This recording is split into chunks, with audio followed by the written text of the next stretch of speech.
youngest, smallest, toughest, and most practical piece of mechanized equipment which has made its appearance in the present war. Assisted by the United States Quartermaster Corps, civilian engineers designed the Jeep adopted by the United States Army, and it was quickly put into mass production by the great automobile industry of the United States.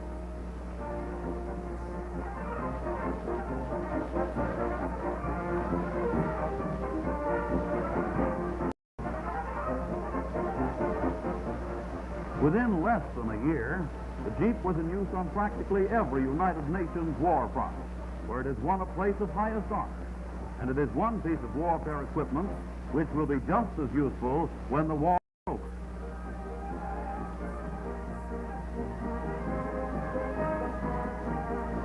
The great automotive industry of the United States has always led the rest of the world in mass production of fine quality products. Little wonder is it that the Jeep so quickly began to roll out in such vast numbers that the real facts would amaze the dictators. For every one of the United States peacetime plants have been converted to wartime work, most of them greatly enlarged, many new plants built, and all rolling 24 hours every day of the week.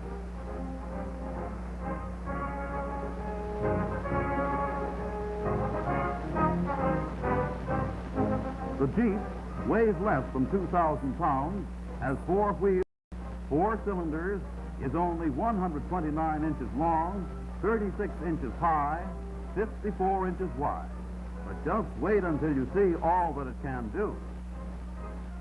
Although in many respects similar to the old-fashioned jalopy, the Jeep is designed to take the toughest assignments of any military demand in any type of rough country, in the Arctic, the tropics, or the desert.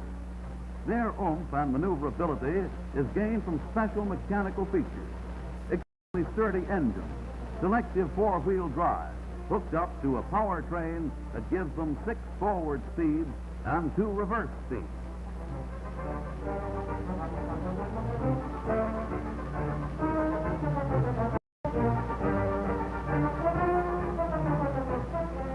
They can turn in a circle 30 feet in diameter, and are easily steered with one finger.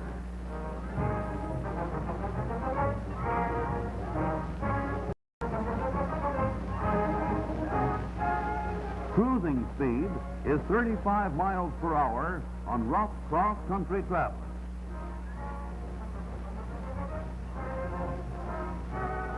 Getting stuck in a Jeep is virtually unknown.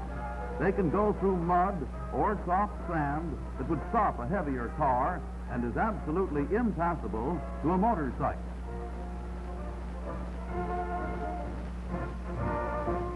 They are so light that 4 men lift one over obstacles which are otherwise impassable, although these situations occur but very rarely. Bumps that tilt them a full 60 degrees sidewise will not turn them over.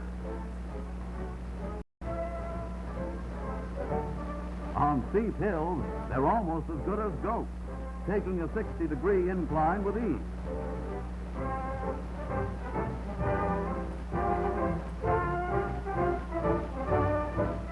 Even deep rivers can be crossed without a bridge by floating across in a canvas tarpaulin lashed around the body.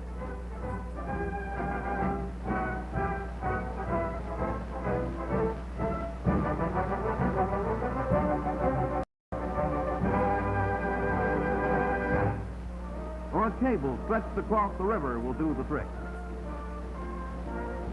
Look out there.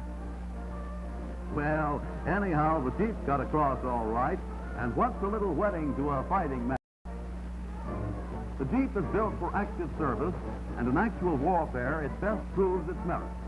Whether it is to Africa, Alaska, India, or the Solomons, it's all the same to the Jeep.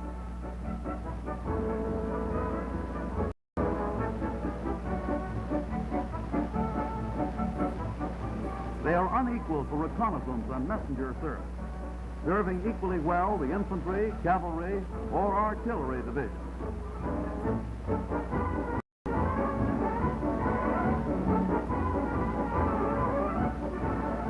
Rushing vital supplies to remote or advanced outposts is a part of its duty.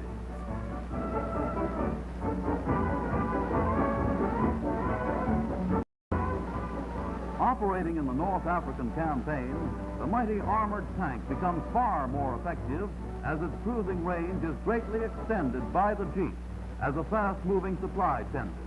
Whether it's gasoline, shells, food, water, or men, it's all in the day's work.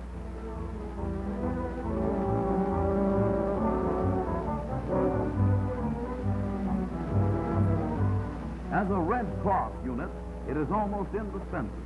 Its small size makes it difficult to be hit by enemy shell fire, and its high speed and ability to operate in difficult terrain permits it to render incomparable service.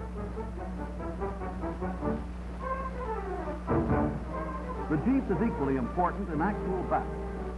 With a 30 or 50 caliber machine gun, it becomes the most deadly, fast-moving unit of destruction against ground troops or low-flying planes.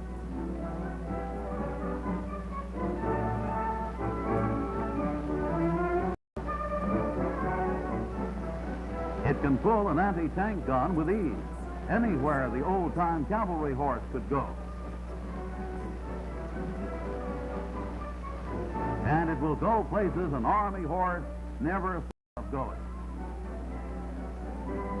Yes, into the plain they go. The battlefront cannot change too quickly for the flying Jeep.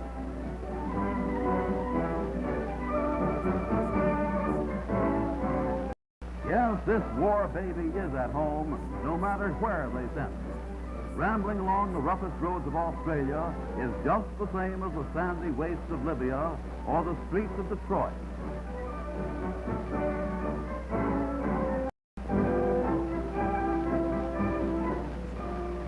His snorts and snarls have resounded where the voice of white men was seldom heard before this war.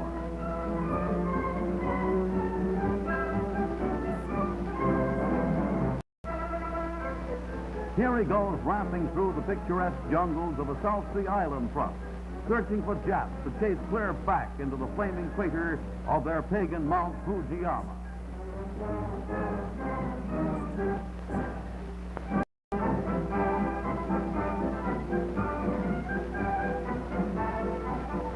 As a sort of holiday from their strategic and strenuous duties of combat in warfare, the Jeeps have carried the world's greatest leaders on diplomatic missions and tours of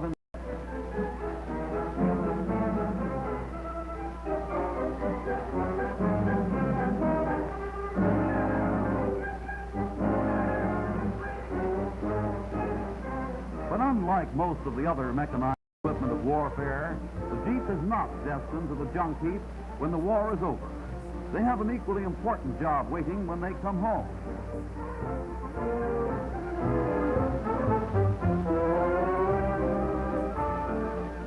Experiments have already proven that they can pull a plow or other farm equipment just as well as an anti-tank cannon, using little more than 2 gallons of gasoline per acre to do it.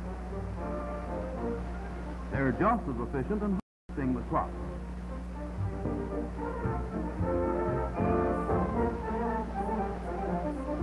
And when the crops are all in, they will haul it to market at the rate of 25 miles per gallon of gas, or take the family to town to shop, to the movies, or to church.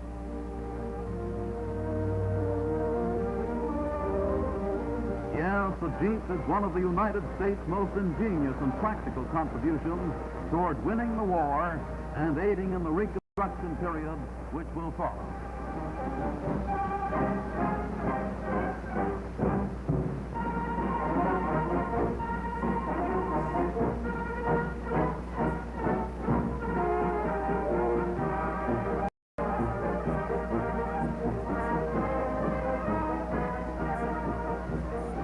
Like the soldiers of all the United Nations who are now fighting democracy's battles on every faraway corner of the earth, they'll come rolling victoriously home together.